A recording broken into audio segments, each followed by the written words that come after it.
Halo semuanya, perkenalkan saya Francisca Daran, salah satu mahasiswi Universitas Citra Bangsa, program studi Diploma 3 Kebidanan kelas A semester 4, NIM 202111011. Pada video kali ini saya akan membahas tentang termoregulasi pada bayi baru lahir.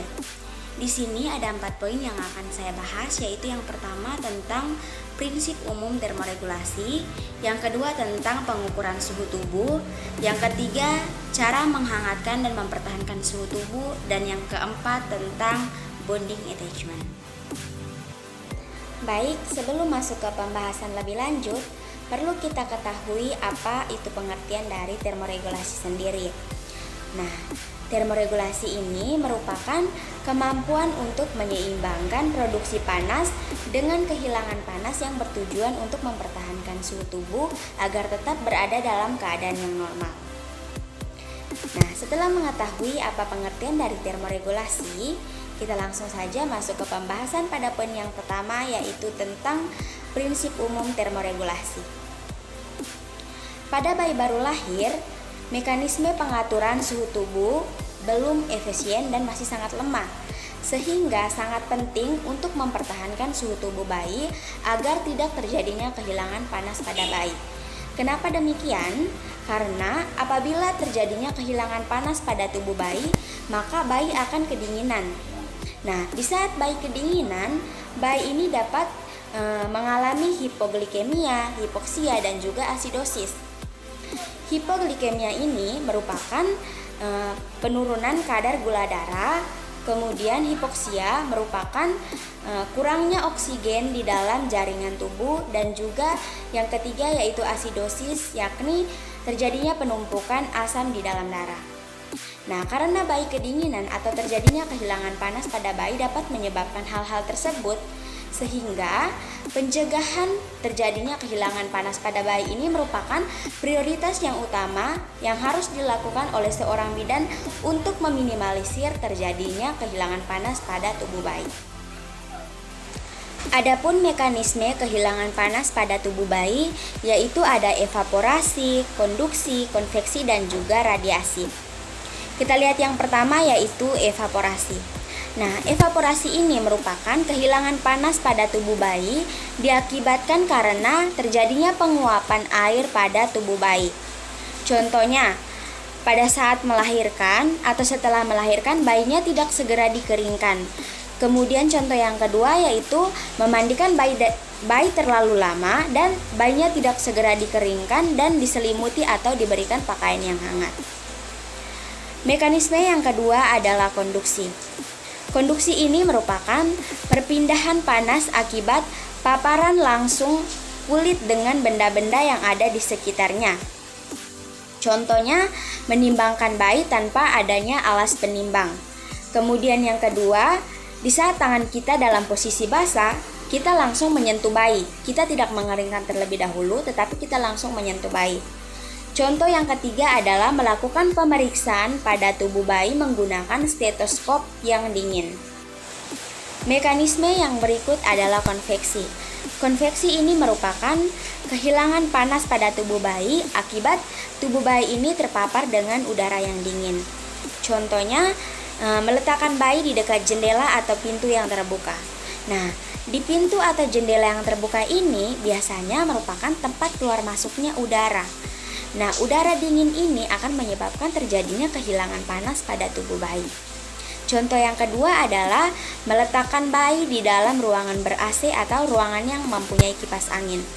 AC dan kipas angin ini akan menciptakan udara yang dingin yang menyebabkan terjadinya kehilangan panas pada bayi atau menyebabkan bayi itu kedinginan. Mekanisme yang berikut adalah radiasi. Nah, radiasi ini merupakan kehilangan panas pada tubuh bayi akibat tubuh bayi ini berada di dekat dengan benda-benda yang suhunya lebih rendah dibandingkan dengan suhu tubuh bayi. Berikut kita masuk ke pembahasan poin yang kedua, yaitu tentang pengukuran suhu tubuh. Nah, suhu tubuh normal pada neonatus atau bayi baru lahir biasanya adalah 36,5 derajat Celcius sampai dengan 37,5 derajat Celcius. Apabila seorang bayi memiliki suhu tubuh di bawah 36,5 derajat Celcius dan di atas 37,5 derajat Celcius, maka bayi ini akan mengalami masalah termoregulasi. Nah, masalah termoregulasi seperti apa yang dialami oleh bayi tersebut? Yang pertama ada hipotermia. Hipotermia ini merupakan keadaan suhu tubuh di bawah 36,5 derajat Celcius. Hal ini disebabkan karena bayi ini terpapar dengan lingkungan yang dingin atau lingkungan yang memiliki suhu yang rendah atau lingkungan yang basah dan lingkungan yang lembab. Terus apa sih ciri-ciri dari anak atau bayi yang memiliki masalah hipotermia? Yang pertama adalah kakinya akan teraba dingin, kemudian kemampuan menghisap dari bayi tersebut akan menjadi rendah dan bisa saja bayi ini tidak mau menyusu. Yang berikut terjadi perubahan warna kulit, yakni warna kulit dari bayi itu terlihat sangat pucat. Kemudian detak jantungnya akan menjadi lemah, bayinya akan menggigil, kemudian napasnya akan menjadi pendek dan sangat lemah. Masalah termoregulasi yang berikut adalah hipertermia. Nah, hipertermia ini merupakan keadaan suhu tubuh di atas 37,5 derajat Celcius. Di mana hipertermia ini disebabkan karena suhu lingkungan yang ada di sekitar bayi ini berlebihan atau menjadi sangat tinggi. Kemudian bisa saja terjadi karena infeksi, dehidrasi, ataupun karena perubahan mekanisme peraturan panas yang sentral, di mana berhubungan dengan trauma lahir pada otak, malformasi, dan juga obat-obatan. Terus apa sih tanda-tanda dari seorang bayi yang mengalami hipertermia? Tanda-tandanya itu yang pertama, kulit bayi itu akan teraba hangat, kemudian wajahnya akan memerah, kemudian bayinya ini akan berkeringat sangat banyak. Bayinya juga akan mudah rewel atau dia akan sering-sering menangis. Dan apabila suhu tubuh bayi ini mencapai lebih dari 41 derajat Celcius, maka bayi ini bisa pingsan, koma, dan juga bisa menyebabkan kematian. Penanganan yang dapat dilakukan untuk menangani hipertermia ini yakni dengan mendinginkan suhu tubuh saat muncul gejala yang sudah disebutkan tadi, apabila sudah muncul tanda-tanda yang seperti disebutkan sebelumnya. Nah, terus bagaimana sih cara mendinginkan suhu tubuh tersebut? Caranya adalah dengan beristirahat. Jadi bayinya itu setelah kita susui harus kita tidurkan supaya suhu tubuh bayi ini kembali normal. Berikut kita masuk ke pembahasan pada poin yang ketiga, yaitu tentang cara mempertahankan dan menghangatkan suhu tubuh. Nah, pembahasan pada poin yang ketiga ini sekaligus menjawab bagaimana penanganan pada masalah hipotermia. Jadi, bayi yang memiliki suhu tubuh di bawah 36,5 derajat Celcius ini akan mengalami masalah yang namanya hipotermia. Terus bagaimana sih cara yang harus kita lakukan untuk mempertahankan dan cara untuk menghangatkan suhu tubuh agar seorang bayi ini tidak mengalami yang namanya hipotermia? Cara-cara yang dapat dilakukan yaitu yang pertama dengan memberikan lingkungan yang hangat. Lingkungan yang hangat di sini maksudnya adalah lingkungan yang bebas dari udara yang bertiup atau bebas dari udara dingin. Misalnya, jangan meletakkan bayi di dekat jendela atau di dalam ruangan ber-AC atau di dalam ruangan yang punya kipas angin. Yang kedua adalah setelah kita memandikan bayi, bayinya harus segera dikeringkan dan diselimuti atau diberikan pakaian yang hangat seperti topi, kaos tangan, ataupun kaos kaki yang bisa menjaga kehangatan tubuh bayi. Cara yang ketiga yaitu melakukan kontak kulit secara langsung antara bayi dengan ibunya yang disebut dengan skin to skin. Nah, skin to skin ini berfungsi untuk menghasilkan panas sekaligus menciptakan ikatan kasih sayang antara ibu dengan bayi yang disebut dengan bonding attachment. Cara yang berikut adalah dengan menggunakan radian warmer. Nah, radian warmer ini merupakan alat elektromedik yang digunakan untuk menghangatkan bayi baru lahir. Namun alat ini bisa digunakan oleh neonatus atau bayi baru lahir dari ibu yang memiliki faktor resiko atau menunjukkan tanda stres intrapartum dan nilai Apgarnya rendah. Jadi jika seorang memiliki penilaian warna kulit, denyut jantung, respon refleks, tonus otot atau keaktifan dan juga pernapasan di bawah 10, maka bayi ini bisa menggunakan radian warmer untuk menciptakan kehangatan atau memberikan kehangatan. Cara yang berikut adalah menunda menimbang bayi minimal 1 jam setelah kelahiran dan menunda untuk memandikan bayi. Jadi setelah kelahiran itu minimal 6 jam baru kita bisa memandikan bayi. Namun apabila bayi ini lahir pada sore menjelang malam hari atau dia lahir pada malam hari, sebaiknya esok hari baru kita memandikan bayi tersebut. Selanjutnya kita masuk ke pembahasan yang terakhir, yaitu tentang bonding attachment. Nah, bonding attachment ini berasal dari dua kata, yaitu bonding dan attachment. Bonding artinya proses pembentukan dan attachment artinya membangun ikatan. Jadi, bonding attachment artinya sebuah pengikatan hubungan kasih sayang dan keterikatan batin antara orang tua dengan bayi atau dengan anaknya. Ada 3 tahap untuk melakukan bonding attachment. Yang pertama adalah perkenalan. Nah, cara yang dilakukan untuk memperkenalkan diri dengan bayi atau melakukan perkenalan adalah yang pertama dengan melakukan kontak mata dengan bayi. Kemudian yang kedua, kita bisa menyentuh, berbicara, dan mengeksplorasi kasih sayang kita kepada bayi. Cara atau tahap yang kedua yaitu dengan melakukan bonding.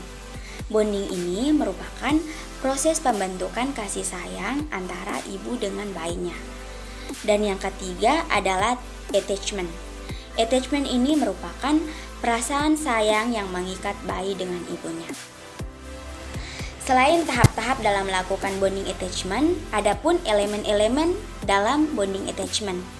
Nah, elemen-elemen ini perlu diketahui oleh orang tua supaya orang tua tidak bingung pada saat melakukan bonding attachment. Elemen bonding attachment yang pertama adalah sentuhan atau indera peraba. Jadi kita bisa menggunakan indera peraba sebagai sarana untuk menyentuh bayi dengan lembut dan mengeksplorasikan rasa sayang kita kepada bayi. Elemen bonding attachment yang berikut adalah kontak mata. Jadi bayi itu mampu mempertahankan kontak mata dengan ibunya. Sebagai orang tua perlu diketahui bahwa bayi baru lahir itu mampu melihat apa yang ada di hadapannya pada jarak 18 cm sampai dengan 30 cm. Kemudian elemen yang berikut adalah suara. Jadi saling mendengar dan merespon antara orang tua dan bayi itu merupakan hal yang sangat penting. Misalnya tangisan bayi pada waktu lahir merupakan hal yang sangat ditunggu-tunggu oleh orang tua. Yang berikut adalah aroma tubuh. Nah, pada setiap bayi itu memiliki aroma tubuh yang sangat unik, sehingga ibunya itu sangat menyukainya. Sebaliknya, aroma dari ASI ibu sangat disukai oleh bayi. Jadi tidak boleh ada penghalang antara aroma tubuh keduanya. Misalnya, ibu menggunakan parfum. Nah, parfum ini dapat menghambat bayi untuk mencium aroma ASI ibu. Jadi tidak boleh menggunakan parfum. Yang berikut ada keuntungan dari bonding attachment. Bonding attachment ini memiliki keuntungan berupa yang pertama, meningkatkan kadar hormon oksitosin dan progestin pada diri ibu. Yang kedua, refleks mengisap bayi akan tercipta sejak dini. Jadi pada sejak lahir kan bayi sudah melakukan bonding attachment. Jadi refleks mengisapnya ini sudah terlatih sejak melakukan bonding attachment. Kemudian yang ketiga adalah pembentukan kekebalan tubuh. Pada saat melakukan bonding attachment, di sini bayinya akan menyusu. Nah, di saat bayi mendapatkan ASI, maka di sini proses pembentukan kekebalan tubuh dimulai. Kemudian yang keempat adalah mempercepat proses ikatan antara orang tua dengan anak. Dan yang kelima yaitu bayi akan merasakan cinta, perhatian, dan rasa aman karena dia berada di dekat dengan orang tuanya. Yang terakhir adalah hambatan dalam melakukan bonding attachment. Jadi ada beberapa hambatan dalam melakukan bonding attachment. Yang pertama, karena kurangnya support system atau dukungan. Misalnya dukungan dari dalam diri, dukungan dari orang tua, dari suami, dari keluarga maupun dari teman. Yang kedua, karena ibu dengan resiko atau sakit. Jadi ibu yang dalam keadaan sakit ini tidak diperkenankan untuk melakukan bonding attachment karena dapat memperburuk keadaan si ibu. Yang ketiga, bayi dengan resiko, misalnya bayi prematur, bayi sakit, ataupun bayi dengan cacat fisik. Yang terakhir adalah kehadiran bayi yang tidak diinginkan oleh orang tuanya. Jadi kehadiran bayi yang tidak diinginkan ini membuat keadaan psikologis ibu itu terganggu sehingga ibu tidak bersedia untuk melakukan bonding attachment dengan bayinya. Baik, demikian penjelasan singkat saya mengenai termoregulasi pada bayi baru lahir. Semoga penjelasan dari saya bermanfaat. Salam sehat, sekian dan terima kasih.